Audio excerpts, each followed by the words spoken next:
We are live. Okay. You're ready.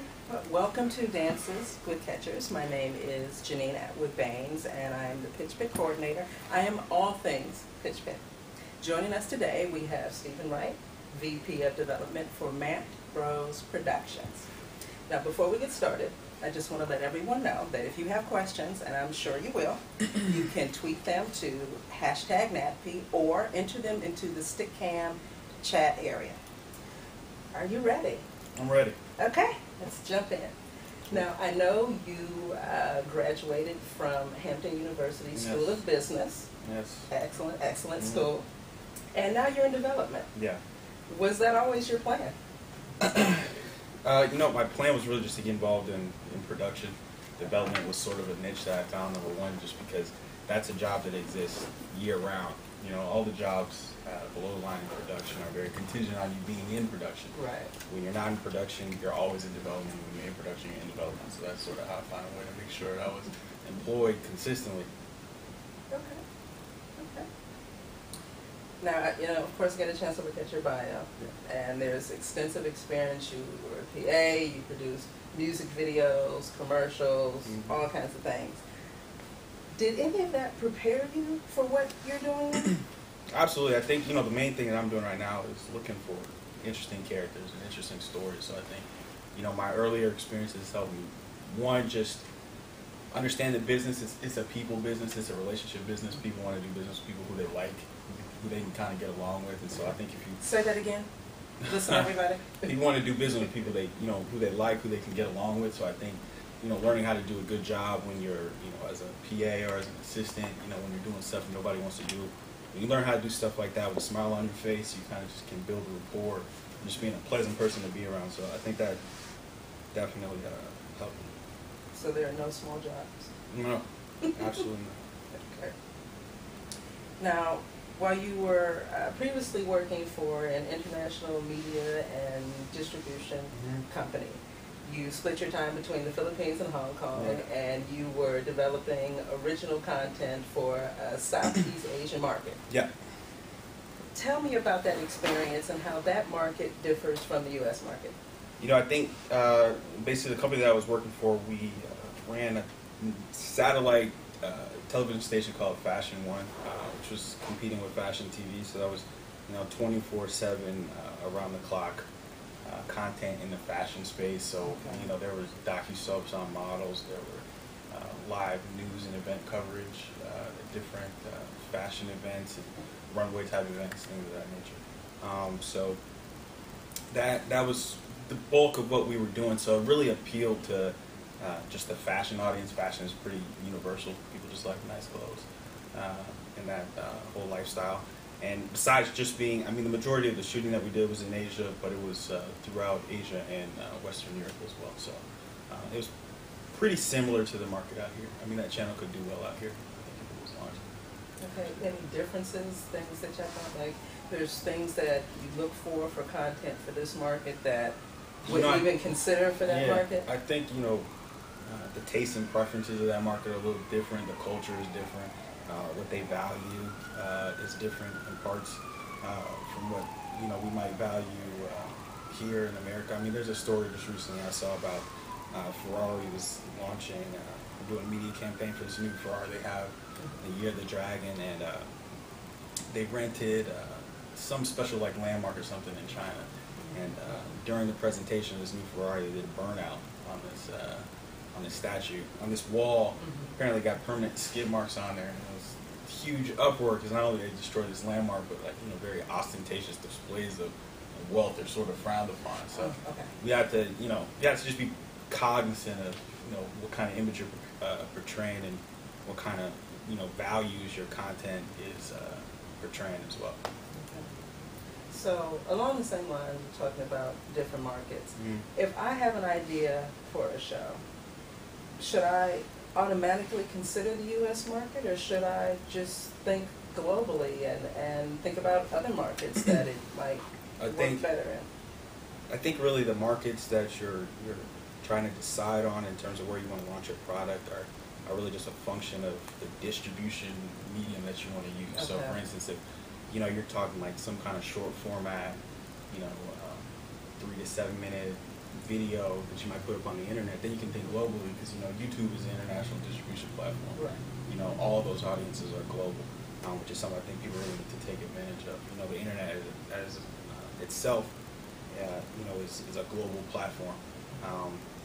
If you want to get paid for your project, I would definitely probably think about the U.S. first, just because, you know, the majority of projects that are being sold domestically, especially for independent producers. So, you know, you've got the infrastructure, and then also the production partners that you need to actually sell to a major network are all based in the States. So, you know, it just kind of depends on what your project entails. Okay. Now, I want to jump down to another question I have for you, and it's kind of piggybacking on something that you mentioned. What are your thoughts about using short branded content to establish your creative voice and use it to launch your career? Right. I mean, it just depends on what kind of career you're talking about. If you're a personality or a character, or you have some sort of business, I think definitely using short format content to sort of market yourself is important, because it's accessible. It's something that you can actually do. You know, I think one of the biggest problems people have is kind of setting their hopes, you know, really high, or focusing on just one means by which to get their project seen. And if it's like television, I mean, that process is pretty simple. And, you know, you can try for a year to get your business on television and have nothing to show for it. Versus if you say, you know, I'm simultaneously trying to pitch my project for television, but at the same time I'm going to try and build my audience by, you know, doing some sort of short format video highlighting my business or my life or whatever, and just do it on YouTube or for the internet.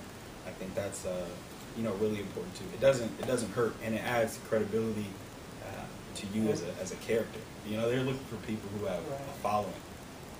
So and you can leverage that too. You know, so if you, I don't know, have some kind of business and you start doing a little web series and you're getting 500,000 views, you know, per video, and you can leverage that, and networks will be receptive to that, and other major brands might be receptive to that as well, because I think that's one of the areas where I think a lot of the funding for content is going to be coming from, you know, brands, you know, consumer brands. So if you have a following, you can definitely leverage that. If I am not talent, though, and I am not promoting my business, but I'm a content creator, I'm a producer, writer, would it work basically the same way in terms of getting my name out there, or? I think so. I mean, I think it's just important for creatives to be creating consistent. You know, I think that's really important. I mean, a lot of people say they're, you know, producers or writers, but they haven't produced anything, haven't written anything. And you don't need a large company to co-sign you before you start creating your content. You know, so if you produce something. If you start writing stuff and distribute it, you know, accordingly. There's just a lot of examples of people who've been successful, I think, in creating content and distributing it in places other than, you know, 88 cable networks or cable channels. You know, so I think that's really important. That's good stuff. So if you have some projects that you're working on and you're already coming to the Pitch Pit, which you should be coming, if you haven't, you should register, but keep writing, keep creating, keep producing. Just keep plugging away. For sure. Let's see here now. You got a lot of questions. Well, you know, we have people coming to PitchCon in the Pitch Pit, and they have a lot of questions. Yeah. So I am the mouthpiece for them, trying to get as much information to them. I'm like, dang, it's a lot of answers. I got. It's possible. That's what I'm thinking about. Now, I thought this was extremely impressive. Over the past 3 years, you have created content in over 30 countries. Yeah. So, where did you find all that content, or did it find you? Okay, so that's just an interesting way. I had a couple shows that just happened to go to a lot of places. So on paper, it sounds a little bit more crazy. So where I'm at now at Mandt Bros Productions, we have I would say like a unique niche in that we do a lot of travel programming. Okay. So between the feature film that we produced and a series we have on Fuel TV called Strangers in Danger, and then another scripted show we have on Showtime called Next Stop for Charlie. I mean, those shows combined shot in over 30 countries. So, for instance, Strangers in Danger, which is a show that's on Fuel TV, which is Fox Network. Essentially, that follows two BMX bikers around the world. Each episode's in a different country, and they do kind of 10 of the most extreme and interesting activities in a given country. So they might, they'll do dirty jobs, they'll eat weird foods, they'll do crazy, unique sports you've never heard of. Kind of a plethora of different activities. So that show alone, in 2.5 months, we did 13 countries. We just wrapped the second season just a couple weeks ago. So that was another 13 countries, and that's everywhere from like Colombia to Bangladesh. So we did the whole, we went. It was pretty crazy. And then after that, we also did Next Stop for Charlie, which is a scripted show. Stars Neil Mann, and essentially that show again, the first season was 10 countries, and the second season was another 10. So we like to travel. We like to see the world. So that was cool. Okay. You mentioned Mandt Brothers, and that's, of course, a company that you're with now. And I was going to ask you to tell us a little more about Mandt Bros Productions. So Mandt Brothers was founded, probably been in business now about 10 years. It's two brothers, Neil and Michael Mandt. Basically, we started with a show, a couple different shows on ESPN. Jim Rome was Burning, which did 1,500 episodes. It's on CBS now. Did another show called Beg, Borrow, and Deal. It's basically a precursor to The Amazing Race, which was a national competitive reality shows on ESPN, and that was about 7 or 8 years ago. And since then, we created a series for Food Network, Sci-Fi, Showtime, Destination Truth, which was on Sci-Fi, which was a great program.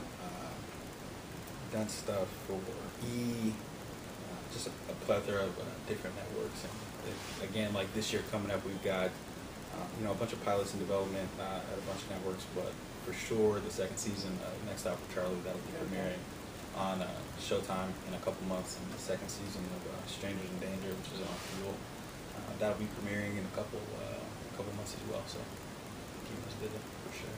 Wonderful, wonderful.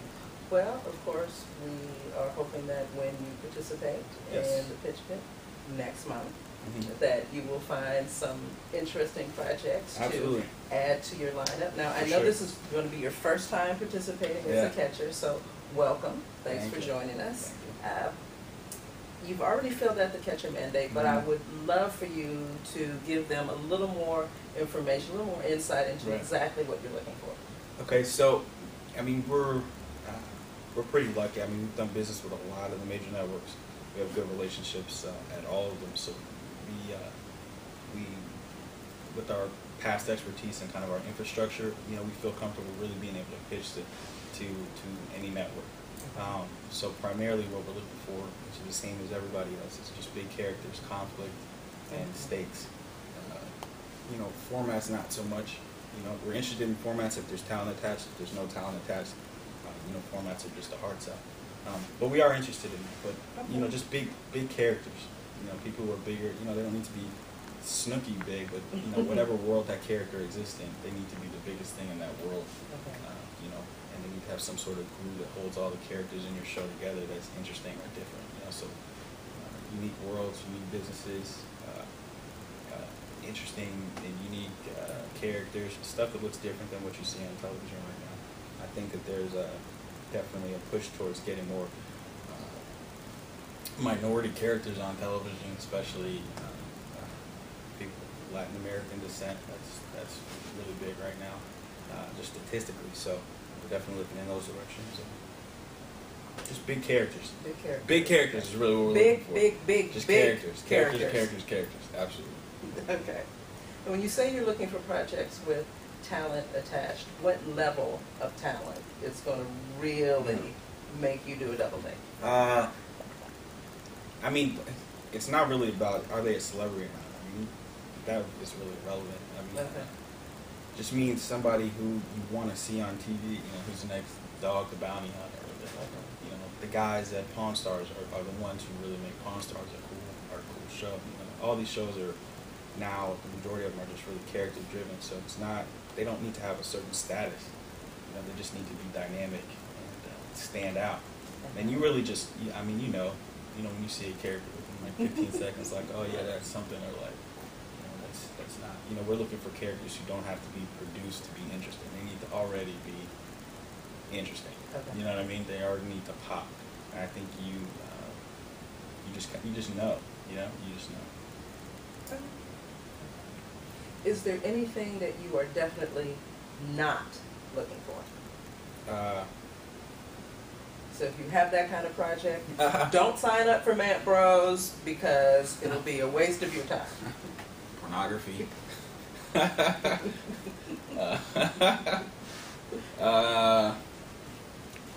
You know, nothing scripted. That's not really in our world, so nothing in the scripted world. I would say not so much game show. Not too into that. But everything else, I mean, we're pretty open. And I mean, the other thing too that we're doing at PitchCon is really just trying to meet producers. You know, so it's as much about the project as it is about meeting you as a producer, seeing what your skill sets are. You know, maybe being able to share insights that we can possibly work together in the future on a different project. You know, so sometimes even if it's not necessarily a fit, like we still want to meet you. You know, because you might have access to characters or stories that we might not normally be able to have access to being based here in LA. You know, with our finite amount of development staff. So we definitely want to talk. Good, good. So when someone comes to pitch, it's not just about your project. You are pitching yourself. So keep that in mind. Walk in with multiple hats on, because at the end of the day, it's a win-win. If they love you, even if they're not interested in the project, there's a relationship that you have an opportunity to start there. Absolutely. Okay, now let's talk about pitching. Dig into that a little bit more. Pitching, there's an art to it, and we try to remind people that it's not a monologue. It's a conversation. Now, you can spend your 10 minutes talking only about your project and yourself, and you will only have 30 seconds left to shake their hand and walk away. Any advice you can give to our potential pitchers? I think first you have to have a good project.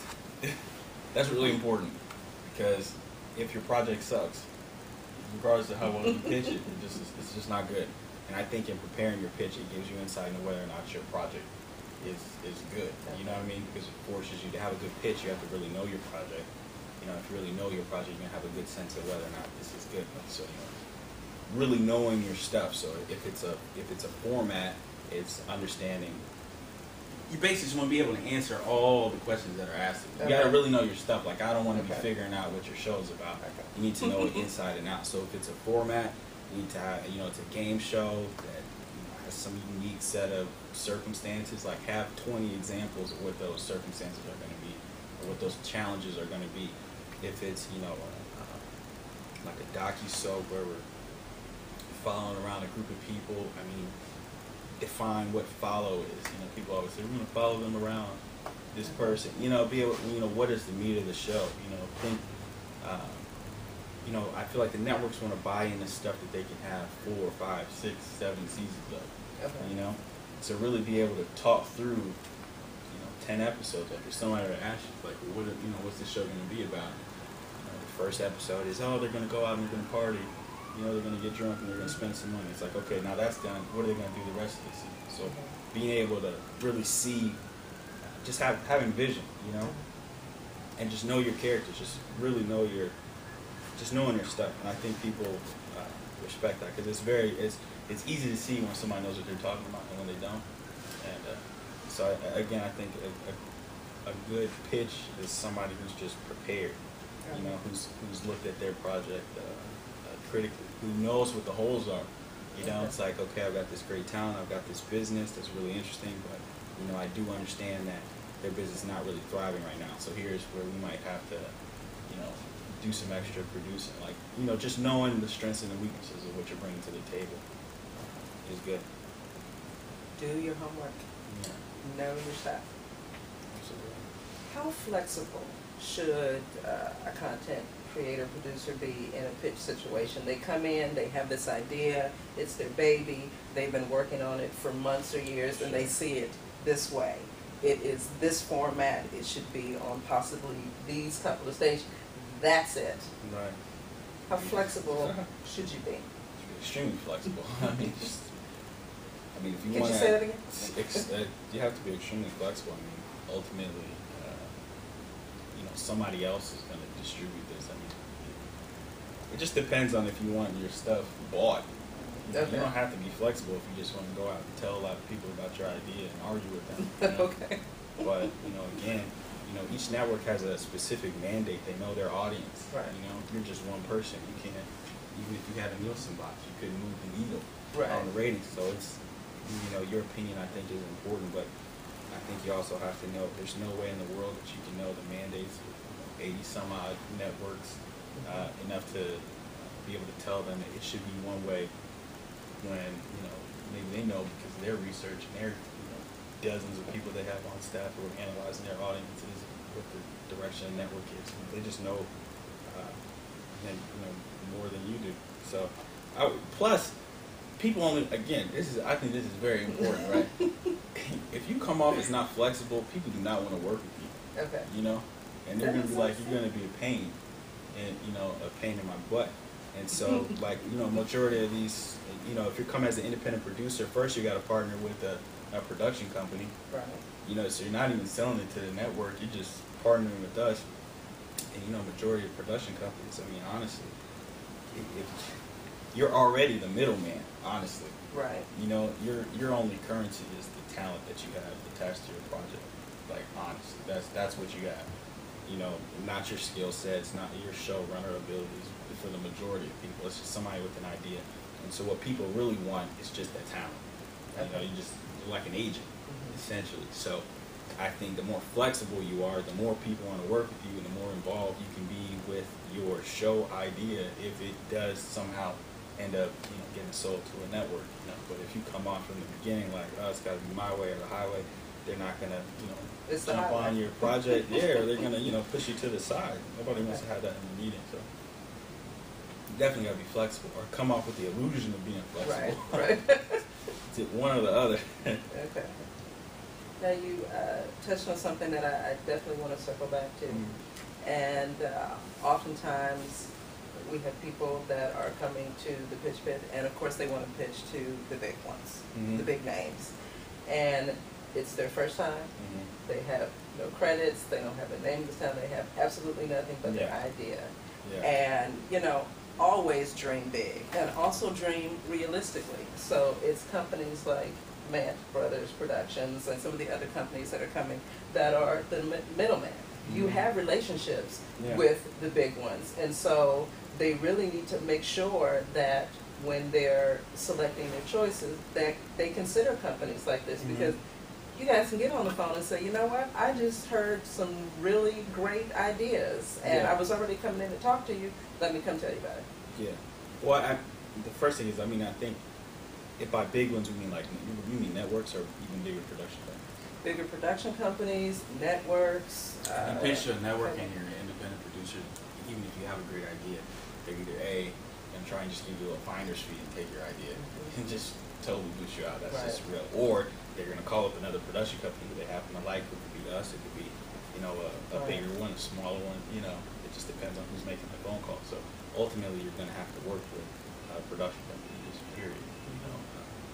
And so that's that's that. I mean, and then it's just kind of figuring out what place do you have a synergy with, where you feel like they're invested in seeing the project, to go to the next level. I mean, there's a lot of companies that have 20 times as much stuff in development as we do.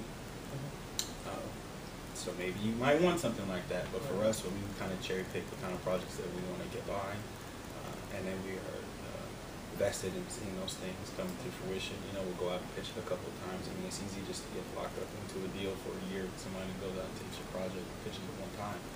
And then that's kind of it. It's just on the back burner, and you just sitting there, upset. Waiting for the shopping agreement to expire. Yeah, exactly. And then you come back and you call us, but whoever is taking that before is already gone and burned all those bridges in those places. Right. So it's like just figuring where do you have a good rapport and who do you feel like is behind you and behind your project. I think those are all really important things. But I think it's just very important to realize that no network. I mean, it would be hard for you to get a meeting with a network. If you come even at PitchCon, you can sit there and pitch them and be like, this is a great idea, but ultimately you're still going to be, you're going to have to partner, you know, and so the kind of partnership you have with your production company should be what dictates who you partner with. You know, that's very important, especially if you're not flexible. If you're that flexibility. If you're that flexibility. In terms of the content, the project, whatever format you have it in, when you go in to pitch it, of course you have an idea of what it looks like, what the attachments are, and oftentimes content creators are really married to what it is. Yeah. How much will it change as it goes through the process that you just described? You go in, you partner with the production company, they then deal with the network, and it changes hands, and it goes up the ladder, and execs have to sign off on it. How close will the finished project look like what you initially pitched? Yeah, I think it just changes. I mean, it really changes a lot. I mean, really, what you're pitching is all the different. You know, again, like in reality, the majority of what we're selling and pitching are characters. So you really are just saying, here's my character, and this is their whole world. You know, and the network will dictate what part of that world they want to focus on. You know, so if you've got a dynamic character, like what it will be on OWN versus what it will be on True, are two totally different things. That's even if you have a project that could have a world that big. I mean, but you know, you take like someone like True with heavy conflict. Right. You know, I mean, it's just your show will be dictated by the network that hopefully buys it. You know, so if you just have in your mind that like, oh no, this project has to go to E, this has to go to E. You know, and E passes on it. I mean, if it goes to Bravo or something like that, it might be totally different. These are all best case scenarios. You should if it's sold and it has changed, I mean, that's great. Right. Okay. Absolutely. And that's giving you the credibility so that ultimately you don't need to partner with somebody. But you need that credibility. You need to get a couple projects on the air, you know, you can get your credits, and then you don't have to be so flexible, and you can go direct to the network. So I think at the first stage, it's just about getting your project on the air by any means necessary. However flexible you have to. Yeah, however flexible you have to be. Okay. I think that's important. Yes. Yes. Credits. If you're a newbie, starting out in this process, and like you said, in some cases, you're just bringing the characters, you're just bringing the talent, so they could just try to give you a finder's fee and push you to the side. What credits are reasonable to fight for? How do you even stay attached to your baby? It's going to change, but how do you stay attached? Get a good lawyer, get good talent. I mean, if your talent is there and they're solid, and you've signed your talent, which you should for sure before you go out and bring them to anybody, you can leverage that to get more.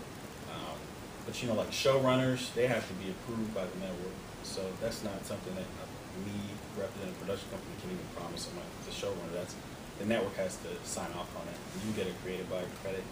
You can get maybe a co-EP credit, maybe. But generally, the deals are, you you get a job on the show commensurate with your skill level, your experience, or whatever that is. So it's created by co-EP maybe. And if you have a stellar project and really good, again, talent and a good lawyer, then you can finagle your way in and get a better credit. But in terms of being active in the production of the show, I mean, it is highly unlikely that you'll be show running the show and you've never show run the show. You're like, no, I mean, there's no network that's gonna do that. It's just gonna hang in there. Just hang in there, but you sold the show, so you should be happy, Right. Like step one. just sell it, and then worry about the credits and all that kind of stuff. But keep creating, keep pitching. And then also, I mean, another thing too is, I mean, depending on who you partner with, if you have a good relationship with that production company, I mean, you can arrange stuff with them where you can be involved in the production in an advisory capacity, or it just depends on what your relationship with that production company is and what kind of deal you sign with them. And of course, if your goal is just to sell it and 20% or whatever, and you're happy. Okay. Earlier, you talked a little bit about some of the things that Mandt Brothers is working on and what's coming up. And I remember reading about Last Stop for Paul and how it's evolved into Last Stop for Next Stop for Charlie. Charlie. So I'd love to hear a little background about it. I know it won a lot of accolades and how it's evolved into the show on Showtime. Sure. That's an interesting situation. I mean, essentially, Neil Mann just had an idea. He really had an idea for the TV show first. But then he was like, you know, can sell TV shows, so let's just make a feature about it.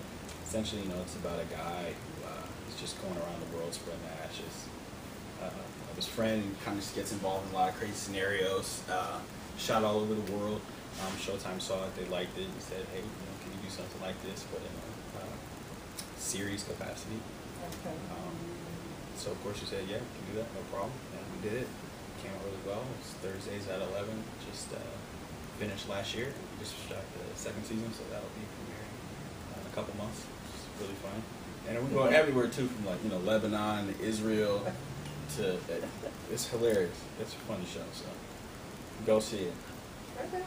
Okay. Well, I'm glad you're in the States and you were able to join us then for this interview. Oh, for sure. Yeah. I don't travel as much anymore, you know. Okay. Yeah, I'm here. Okay. Any other projects that you can tell us about that's coming up in the next couple of months or early next year? I think, you know, there's some pilot presentations in the works with a couple different networks. Just a bunch of stuff in development. Primarily, just the series I know for sure. Obviously, we got the Strangers in Danger that'll premiere on Fuel in a couple months. So that season just finished. Next up for Charlie, of course, the second season. That'll be coming up. The rest of the stuff, you know, just cross our fingers and see when the dates on that stuff will come out. But it'll all be good, and hopefully I will meet 20 people who have incredible talent that we can sell this year at PitchCon. That's what I'm looking for. He could be talking about you. So if you haven't registered, then you need to register. Absolutely. And you know, the last thing I'll say too, or not the last time, I'm just going to this, but an important thing is that, you know, everyone in development, they want to sit down and they want your project to be successful, you know. It sort of seems like a business of no's, but really everybody, like myself included, you know, we want to say yes. We want your project to be the one, you know, because this process is long and arduous, you know. So it's like you want this person, like the stacks are, you know, it's in your favor. You know what I mean? Nobody's just trying to say no to everything. Like, that sucks. Every time somebody sits down and brings their project in, to me, I'm like hoping, like, this is it. You know, like, because it's good for you, it's good for me. Right. You know, that's what our jobs are, to find good stuff, not just say no to a bunch of stuff. So people should be encouraged. I like that. Yeah. Be encouraged. Everybody be encouraged. Yeah, for sure. So I have one more question, and this is just kind of completely moving away from pitching and all the advice. I want to know, what are you watching now? Your favorite show? You know what I think is really funny? Duck Dynasty. Have you seen that? No. Duck Dynasty just has some hilarious characters. I think it's on A&E. It's about these guys who make duck calls.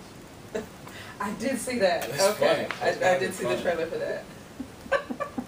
I'm just saying. I don't know what it is. Those characters are just really funny. Okay. So I'm hoping these people need to bring me some Duck Dynasty like people somewhere else. You know, like crazy Native Americans. I'm serious. I'm not even kidding. He did say characters, right? Yeah, that's all I'm interested in. Yeah, the Duck Dynasty guys are hilarious. I would say that's probably number one on my list. I mean, I have a lot of stuff in the DVR. What's in your DVR? Duck Dynasty. Besides Duck Dynasty, anything else? You have like 100% worth of space. Duck Dynasty is taking up all the Bulls games. 17%. Yeah. Besides Duck Dynasty, or anything that you know is coming up, going to launch this summer and the fall that you're really looking forward to seeing. To read all my upfronts. I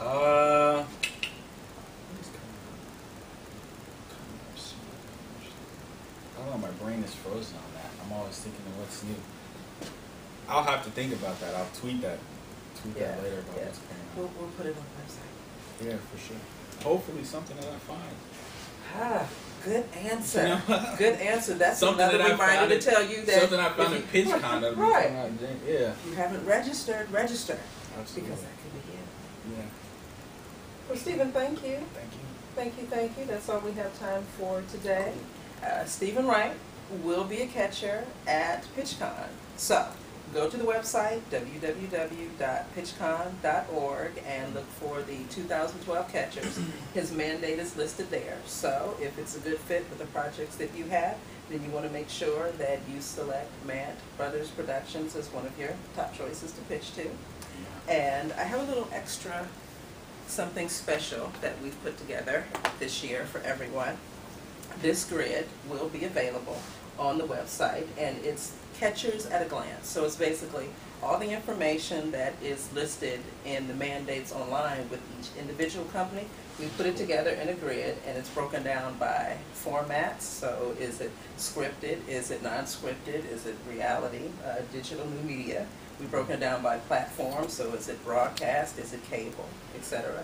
We've even done genres. So you can look there and see if a company is looking for lifestyle, DIY, comedy, dramedy, whatever they're looking for. Yeah. You can search for them that way.